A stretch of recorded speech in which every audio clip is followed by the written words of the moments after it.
Halo, selamat pagi anak-anak. Kembali lagi bersama Ibu Hani. Kita berjumpa dalam video pembelajaran daring kita. Nah, sebelum memulai kegiatan pembelajaran kita hari ini, Ibu Hani mau menginfokan bahwa dalam minggu ini kita akan memadatkan materi tema 7 kita. Oleh sebab itu, pada setiap video pembelajaran per mata pelajaran akan langsung dibahas mulai dari materi subtema 1 hingga subtema 3.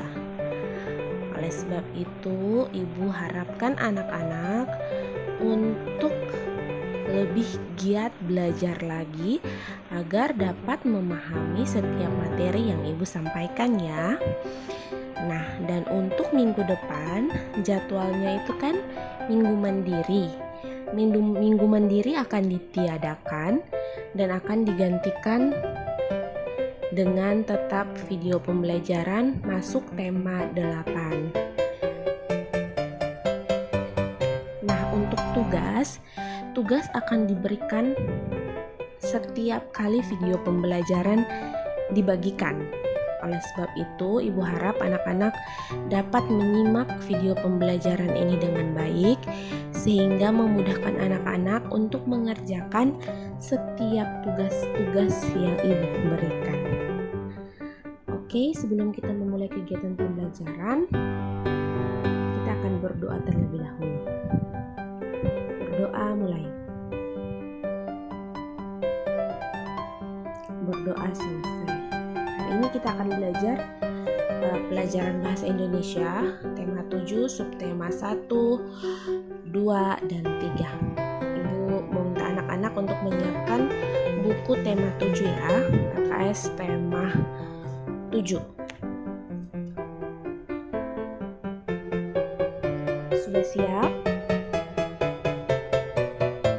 Kalau sudah siap, kita akan masuk dalam kegiatan pembelajaran kita, yaitu hari ini kita akan belajar tentang bahasa Indonesia.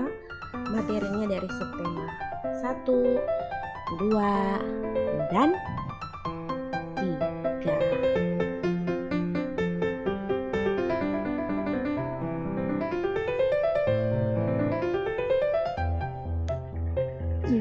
Persiapkan alat tulis juga ya. Nah, untuk tujuan pembelajaran hari ini kita akan belajar yang pertama, menjelaskan isi informasi sebuah teks secara tepat, membuat teks ulasan berdasarkan bacaan, mengidentifikasi dan membandingkan peristiwa-peristiwa penting pada masa kolonial Inggris dan Belanda secara tepat, membuat peta konsep tentang sistem tanam paksa pemerintah kolonial Belanda menggunakan tanda tanya adik Simba. Masih ingat kan yang sudah Ibu jelaskan sebelumnya tentang adik Simba pada materi sebelumnya? Mantap kalau masih ingat ya. Selanjutnya kita akan belajar tentang menemukan kosakata baku dan non baku pada teks narasi yang dibaca.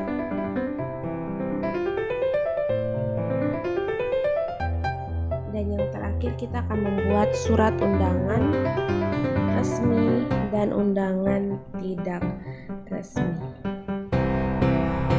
Kita akan masuk ke slide berikutnya, yaitu membuat teks ulasan. Nah, pada saat kita membaca buku, kita harus mencerna buku bacaan tersebut dengan seksama agar kita dapat memahami isinya.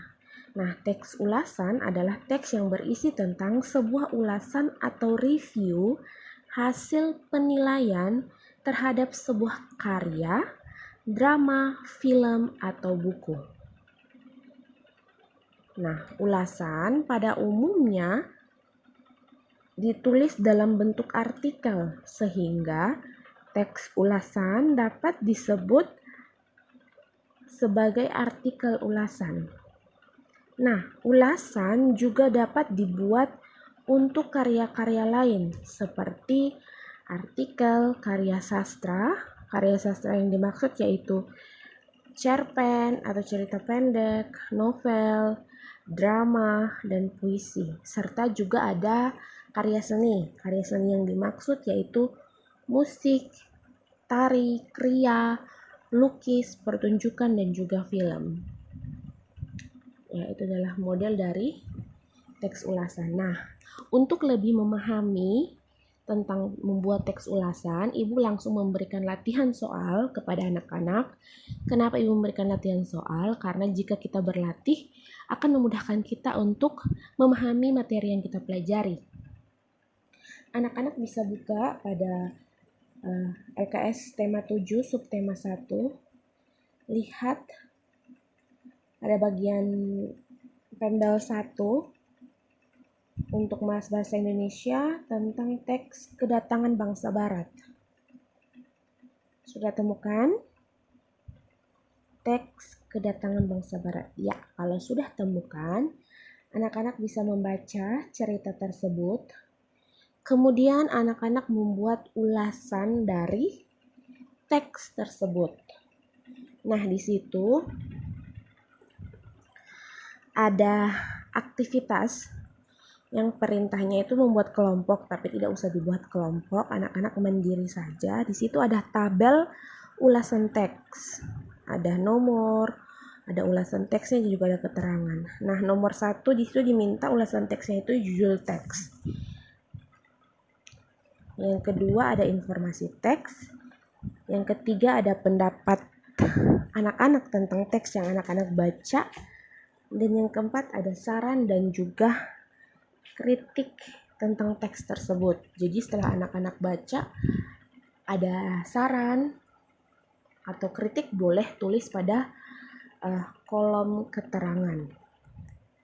Ya, jadi boleh tulis dalam kolom keterangan. Nah, tugas latihan ini boleh disalin di buku latihan bahasa Indonesia yang nanti akan dikumpulkan ke Ibu Hani ya. Untuk kelas 5A dan 5B ke Ibu Yuli.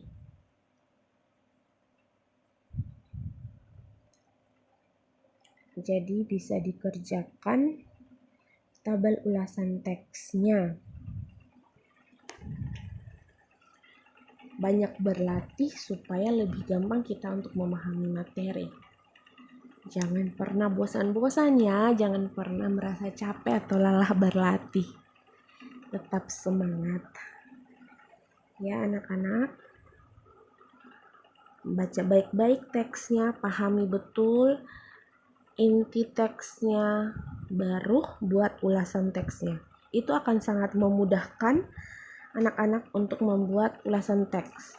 Kuncinya adalah dibaca dulu teksnya. Tidak mungkin kita buat ulasan tanpa membaca teks. Ya, jadi dibaca baik-baik. Saran Ibu sih, membaca yang baik itu untuk kita bisa pahami, kita harus membaca lebih dari 1 kali. Baru kita bisa mendapatkan inti dari bacaan yang kita baca.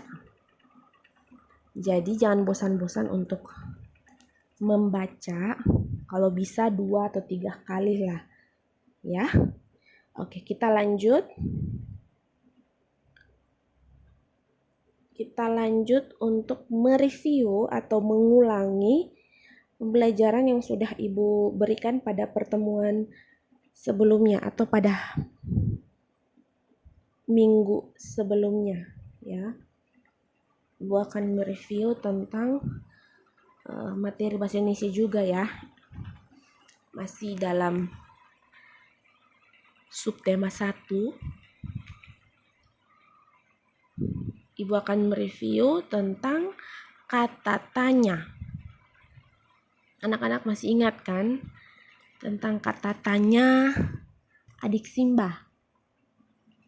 Ada yang masih ingat? Wah, banyak nih yang masih ingat. Betul sekali, kata tanya adik Simba. Ya, kita akan membahas tentang kata tanya adik Simba. Masih ingat kepanjangan dari adik Simba? Jadi adik Simba itu adalah singkatan dari apa, di mana, mengapa, siapa, bagaimana, dan juga berapa. Ya, jadi dari adik Simba itu kita bisa, itu cuma singkatannya supaya kita tidak lupa tentang macam-macam kata tanya. Ada 7, ada apa, di mana, kapan, siapa, mengapa, bagaimana, dan berapa.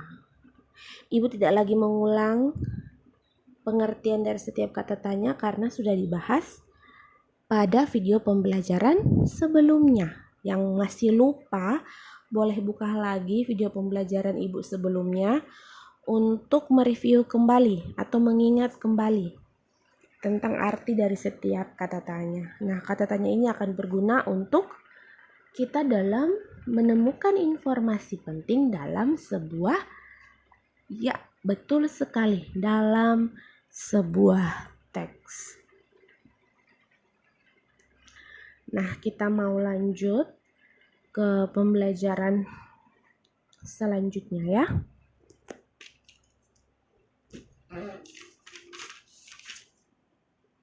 Nah, selanjutnya kita masuk pada tema baru, yaitu kata baku dan juga non baku. Kata baku dan juga kata non baku. Nah, ini akan sangat penting bagi kita untuk memahami kosakata pada teks yang akan kita baca.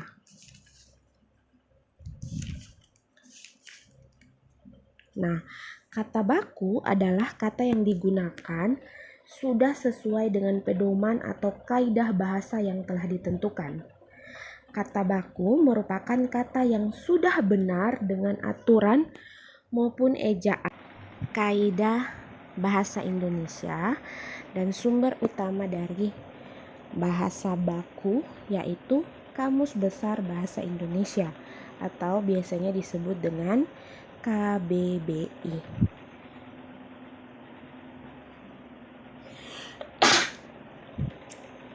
Nah, kata baku umumnya sering digunakan pada kalimat yang resmi, baik itu dalam suatu tulisan maupun dalam pengungkapan kata-kata atau lisan. Sedangkan kata tidak baku adalah kata yang digunakan tidak sesuai dengan pedoman atau kaidah bahasa yang sudah ditentukan. Nah, biasanya kata tidak baku itu sering digunakan saat percakapan sehari-hari atau dalam bahasa tutur atau yang kita gunakan setiap hari. Nah, ini ada contoh teks pada pembelajaran 6 yaitu Kongres Perempuan Indonesia. Ini bukan latihan soal yang harus dikumpulkan, tapi sebagai contoh saja anak-anak bisa baca teks tersebut. Terus anak-anak bisa menentukan mana kosakata baku atau non baku. Nah, bagi yang menemukan kosakata baku terus tidak mengerti arti dari kosakata tersebut, anak-anak dapat mencarinya dalam Kamus Besar Bahasa Indonesia. Itu ibu sudah pada slide ibu sudah lampirkan 2 link yang bisa anak-anak akses atau anak-anak bisa masuk di internet untuk mencari arti kosakata baku yang mungkin anak-anak tidak tahu ya. Kalau yang punya Kamus Besar Bahasa Indonesia bisa langsung membuka kamus dan mencarinya. Nah, bagi yang tidak punya kamus, anak-anak gampang bisa masuk ke internet. Di situ ibu sudah cantumkan 2 link. Yang pertama dari link dari Kementerian Pendidikan dan Kebudayaan atau Kemendikbud, dan juga yang kedua ada link resmi atau web resmi dari Kamus Besar Bahasa Indonesia itu sendiri. Jadi sudah mudah untuk diakses ya. Anak-anak tinggal saja langsung membuka internet, boleh minta bantuan orang tua jika anak-anak masih merasa kesulitan. Bisa langsung buka ke Google, ketik saja kata kuncinya Kamus Besar Bahasa Indonesia, pasti linknya langsung muncul ya. Terus anak-anak saat baca teks yang tadi Ibu bilang itu tentang Kongres Perempuan Indonesia, mungkin menemukan kosakata yang sulit dan tidak mengerti apa artinya. Contohnya kayak arti kongres. Jika tidak tahu dan mau tahu artinya, maka langsung kunjungi website resmi KBBI atau yang punya kamus bisa langsung buka Kamus Bahasa Indonesianya untuk melihat.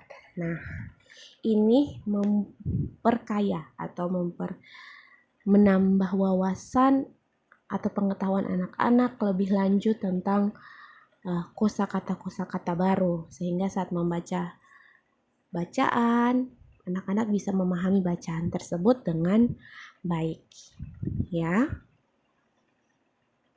Itu masih di subtema 1 ya, bagian pembelajaran 6. Kalau yang belum menemukan bacaannya itu di pembelajaran 6 tentang Kongres Perempuan Indonesia di bagian bahasa Indonesia, materi pembelajaran bahasa Indonesia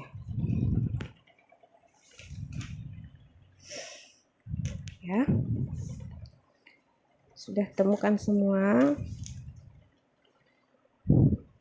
Jika sudah temukan, boleh segera mencari dan mengakses. Kita lanjut ke membuat ulasan cerita dalam peta pikiran meliputi kata tanya apa, di mana, kapan, siapa, mengapa, dan bagaimana. Nah, untuk materi ini sudah Ibu jelaskan sebelumnya di video pembelajaran yang sebelumnya. Ibu tidak akan mengulang lagi. Ibu hanya mengingatkan jika kita ingin membuat sebuah laporan informasi penting menggunakan peta pikiran, kita harus menggunakan kata tanya. Supaya apa? Mempermudah kita untuk membagikan atau menyajikan informasi yang kita dapat dari sebuah, ya betul sekali, dari sebuah teks. Ya, sudah Ibu jelaskan pada pertemuan sebelumnya tentang membuat peta pikiran. Ibu sudah sampai tampilkan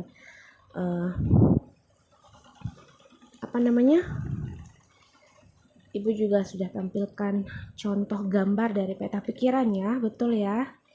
Yang itu dimana ada judulnya, terus di pinggir-pinggirnya diisi dengan kata tanya. Jangan lupa kata tanya yang kita buat harus sesuai dengan teks yang kita baca, sehingga jawabannya kita dapat menemukan dalam teks itu sendiri. Nah, itu contohnya itu ada teks proklamasi kemerdekaan Indonesia.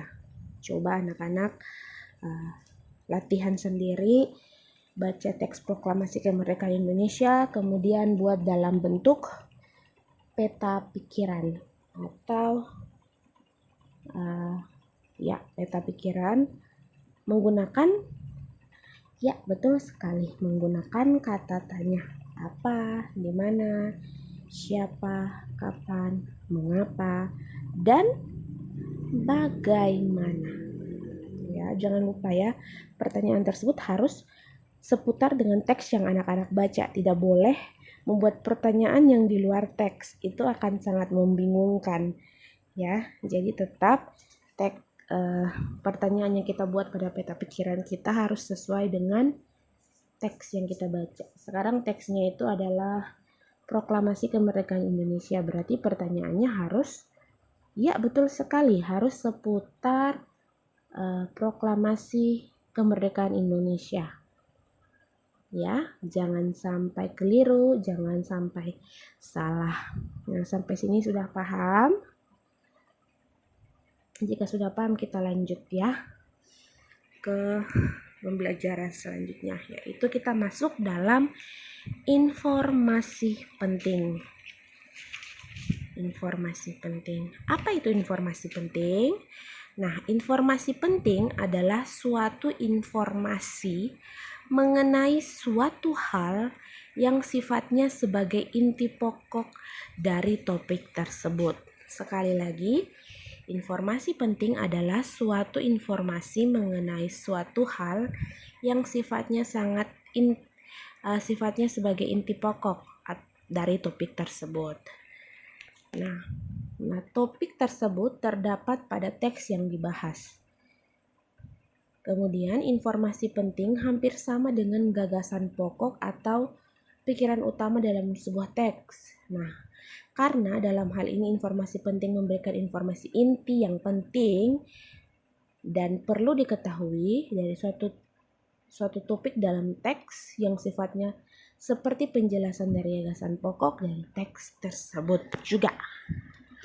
Kemudian informasi penting lebih banyak ditemui daripada gagasan pokok, ya. Dan dalam informasi penting itu mengandung makna yang faktanya terkait pada topik teks yang kita baca. Jadi tidak mungkin faktanya di luar teks yang kita baca, tetap ada dalam teks yang kita baca. Kalau gagasan pokok kita hanya menemukan intinya dari sebuah cerita tersebut. Kalau informasi penting, selain daripada inti yang kita temukan, ada berbagai informasi-informasi yang biasanya juga disertakan dalam sebuah teks bacaan. Jadi kita tidak dapat satu hal saja, tapi dalam informasi penting berarti banyak hal yang kita bisa temukan dalam sebuah teks. Oke, sejauh ini paham?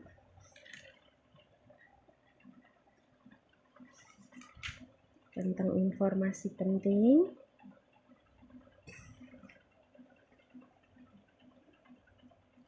Nah, informasi penting ini berkaitan dengan peta pikiran.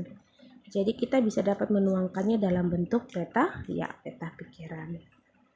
Nah, selanjutnya untuk latihan yang kedua, anak-anak bisa lihat pada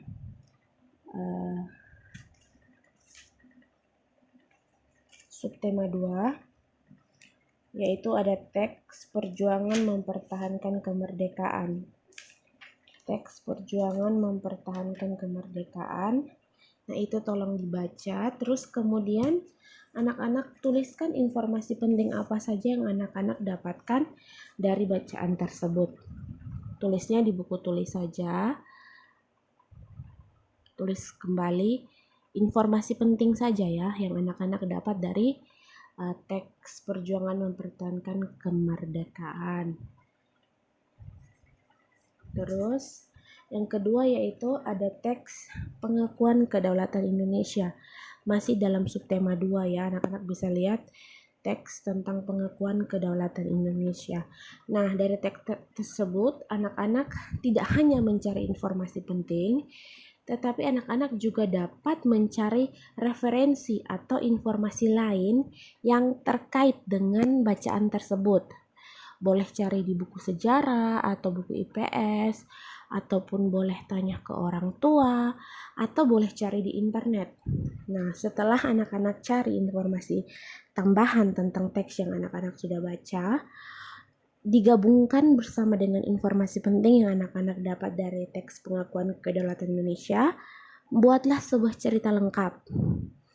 Cerita lengkap tentang pengakuan kedaulatan Indonesia oleh Belanda. Jadi bisa cari di internet, minta bantuan orang tua ya, untuk membimbing anak-anak mencari informasi tambahan atau referensi. Jadi referensi itu seperti informasi tambahan. Sama tugasnya juga ditulis di buku tulis seperti soal latihan 1 dan akan dikumpulkan kepada Ibu Hani. Jadi baca baik-baik, temukan informasi pentingnya dulu, kemudian cari. Soalnya untuk pengakuan kedaulatan Indonesia teksnya sangat pendek ya. Kalau anak-anak lihat pada LKS, itu teksnya sangat pendek. Jadi anak-anak masih bisa mencari informasi tambahan lain pada sumber lain, mungkin buku ataupun bisa cari ke internet ya. Oke, kita lanjut ke materi selanjutnya yaitu surat undangan. Nah, ini kita sudah masuk pada subtema 3 tentang surat undangan. Ya. Nah, saling memberikan informasi merupakan suatu bentuk dalam berkomunikasi ya. Dalam memberikan informasi, kita dapat melakukan dengan cara lisan maupun tertulis. Nah, penyampaian informasi secara lisan dapat dilakukan saat berhadapan langsung. Sedangkan untuk penyampaian informasi secara tertulis dapat dilakukan dengan melalui surat. Nah, ada bermacam bentuk surat. Salah satunya adalah undangan. Nah, undangan berasal dari kata dasar undang dengan akhiran an. Arti kata undang yaitu panggil. Nah, mengundang artinya memanggil atau mempersilahkan untuk datang. Ya, jadi pengertian dari surat undangan adalah surat pemberitahuan yang dikirim kepada pihak lain agar pihak lain yang dimaksud datang pada waktu, tempat, acara, atau keperluan yang telah ditentukan. Nah, banyak peristiwa yang terjadi di dalam kehidupan kita. Ada peristiwa yang kita anggap penting dan patut dirayakan bersama orang lain. Untuk itu kita memerlukan sebuah surat undangan untuk merayakan bersama orang lain. Ya. Nah, ada jenis surat undangan. Nah, jenis surat undangan ini terbagi menjadi 2 jenis. Sekali lagi, jenis undangan terbagi menjadi 2 jenis, yaitu jenis undangan resmi dan juga jenis undangan tidak resmi. Kalau anak-anak perhatikan pada LKS subtema 3 di Pembel 1, di situ ada contoh surat undangan resmi tentang panitia peringatan HUT kemerdekaan RI Desa Sukamakmur, Semarang. Anak-anak bisa memperhatikan itu adalah contoh untuk undangan resmi. Oke.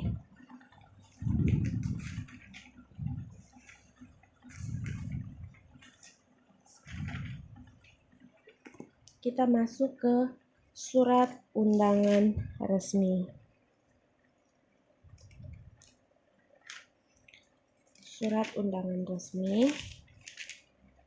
Surat undangan resmi adalah surat yang digunakan untuk keperluan formal atau resmi oleh pihak-pihak tertentu, baik itu perorangan, lembaga, organisasi, atau instansi tertentu untuk saling berkomunikasi satu sama lain secara formal. Nah, surat resmi dibuat dengan kaidah dan aturan yang telah ditentukan, misalnya penggunaan bahasa baku, isi surat harus efektif dan jelas, dan dibuat dengan cermat sesuai keperluannya. Nah, ini ada pun struktur surat undangan resmi sebagai berikut.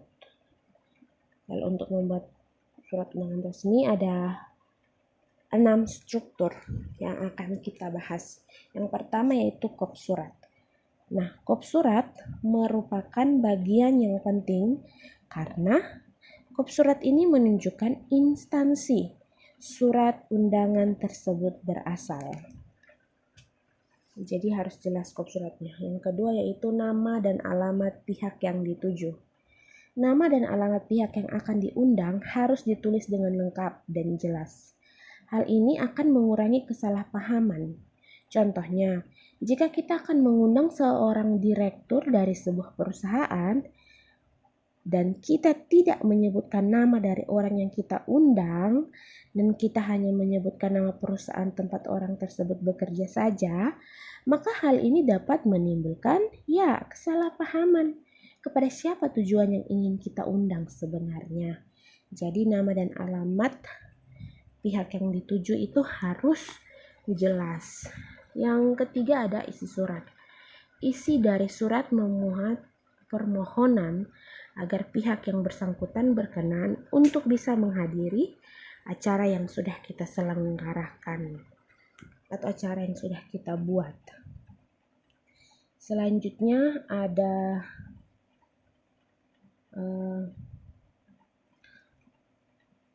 Selanjutnya ada waktu dan tempat.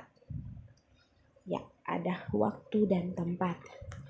Salah satu hal yang terpenting dalam surat undangan adalah, ya betul sekali, waktu dan tempat pelaksanaan acara. Kita harus menyebutkan waktu dan tempatnya dengan lengkap dan jelas agar orang yang diundang tidak bingung dan bisa hadir. Ya, dia bisa hadir tepat waktu. Kalau kita taruh jelas, orang tersebut akan datang hadir tepat waktu. Selanjutnya agenda. Nah, bila memungkinkan ya, cobalah untuk kita mencantumkan agenda-agenda penting yang akan menjadi topik pembahasan pada acara yang akan kita selenggarakan, agar orang yang kita undang itu dapat mempersiapkan diri berkaitan dengan agenda pertemuan yang direncanakan. Dan yang terakhir yaitu stempel dan tanda tangan. Stempel dan tanda tangan menjadi bukti bahwa surat undangan tersebut resmi yang dikirim oleh pihak yang bersangkutan. Jadi ini adalah 6 topik yang harus diingat untuk surat resmi. Kita masuk ke surat undangan tidak resmi.